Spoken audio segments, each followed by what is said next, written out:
तो आइए, एक बार फिर से आपका स्वागत है।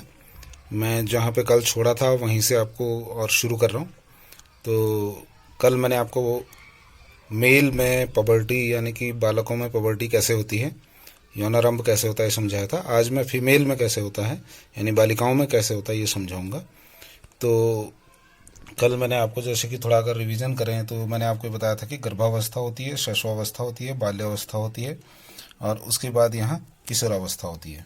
किशोरावस्था इधर, ये बालक में किशोरावस्था, और ये पूरी बालक की पूरी प्रक्रिया में आपको सब कुछ समझा चुका हूँ और बालकों में कौन कौन से परिवर्तन आते हैं ये मैं बता चुका हूँ। और इसके बाद अब हम दूसरा जो है किशोरावस्था देखेंगे बालिकाओं में। तो बालिकाओं में लगभग 9-10 साल की उम्र से किशोरावस्था शुरू हो जाती है और यह किशोरावस्था से ही बालिकाओं में भी लगभग पबर्टी यानी कि यौनारंभ प्रारंभ हो जाता है। तो अब ये किस प्रकार यहाँ पे यौनारंभ होता है मैं अब आगे को आपको समझाता हूँ। जिस प्रकार से मेल में आपको बताया गया था हाइपोथैलेमस और ये गोनेडोट्रोपिन, पिट्यूटरी, वही चीज़ें बिल्कुल यहाँ पर भी होती हैं। किशोरावस्था में भी वही हाइपोथैलेमस, फिर गोनेडोट्रोपिन, और ये हाइपोथैलेमस जो है गोनेडोट्रोपिन के द्वारा पिट्यूटरी ग्लैंड को एक्टिव करती है और निर्देश देती है कि एफएसएच और एलएच का सिक्रीशन करें। एफएसएच और एलएच दो प्रकार के हार्मोन का यहाँ पे पिट्यूटरी ग्लैंड के द्वारा नियमन होता है। एफएसएच का मतलब है फॉलिकल स्टिमुलेटिंग हार्मोन और एलएच का मतलब है ल्यूटिनाइजिंग हार्मोन। अब यहाँ पर एफएसएच जो होता है वो एस्ट्रोजन को सीक्रेट करने के लिए एक्टिव करता है ओवरी को। एस्ट्रोजन और प्रोजेस्टेरोन दोनों ही ओवरी से सीक्रेट होते हैं। तो एफएसएच जो है ओवरी को एक्टिव करता है एस्ट्रोजन सीक्रेट करने के लिए, और एलएच जो है वो प्रोजेस्टेरोन को सीक्रेट करने के लिए ओवरी को एक्टिव करता है। तो जब यहाँ एफएसएच से एस्ट्रोजन का सिक्रेशन शुरू हो जाता है तो तब यहाँ पर जो है यहाँ पर वही बालिकाओं में यहाँ पर आपका यौनारंभ यानी कि पबर्टी प्रारंभ हो जाती है। अब इस यौनारंभ में बालिकाओं में क्या परिवर्तन आते हैं जैसे बालकों में परिवर्तन आते थे, मैंने आपको कल ही बताया बालकों में कौन कौन से परिवर्तन आते हैं, ये सब मैंने आपको पूरा डिस्क्राइब किया है। ऐसे ही परिवर्तन आपके बालिकाओं में भी आते हैं। अब ये यौनारंभ में बालिकाओं में कौन कौन से परिवर्तन, बहुत इंपॉर्टेंट प्रश्न है, आपको याद करना है। इसमें क्या होता है बालिकाओं में कक्षीय व जननांगों में बाल का उगना, यानी कि साइड में बाल उगते हैं और जननांगों में बाल उगते हैं।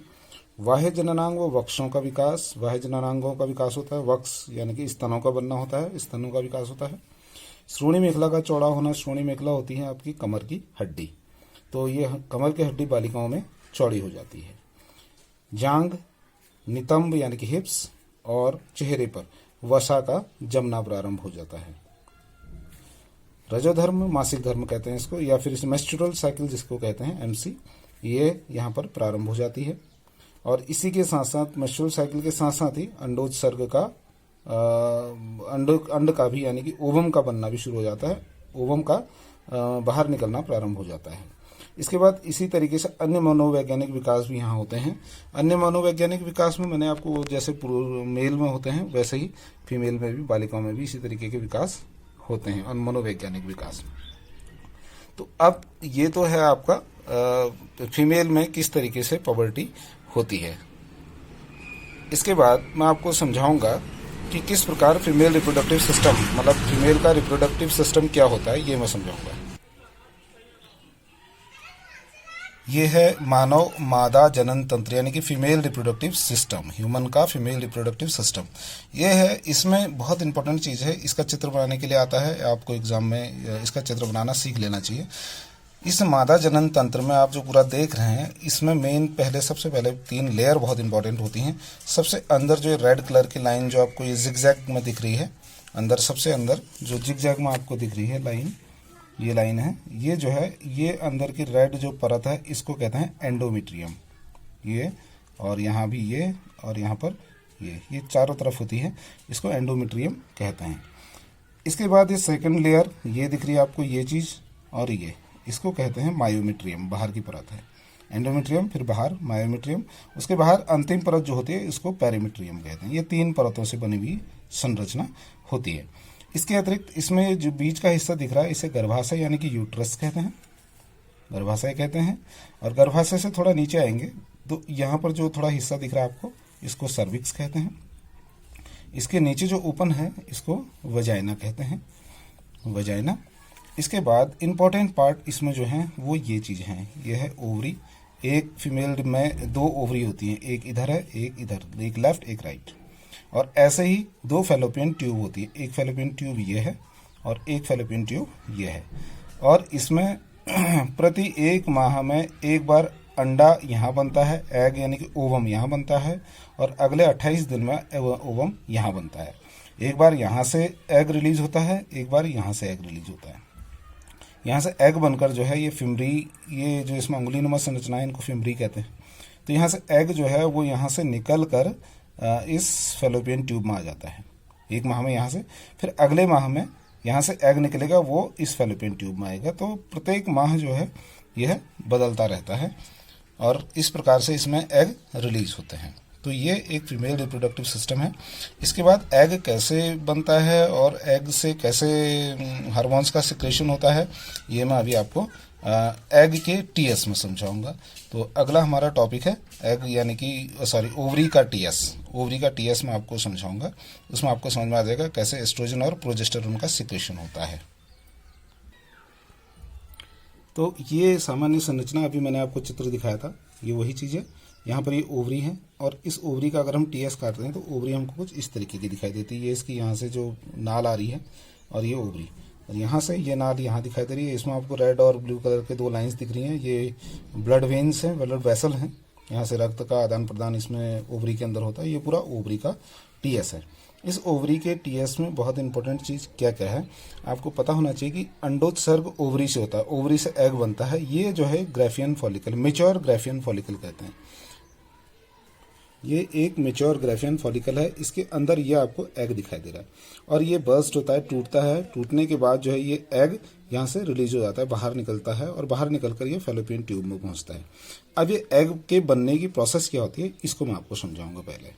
तो एग जो है कैसे बनता है,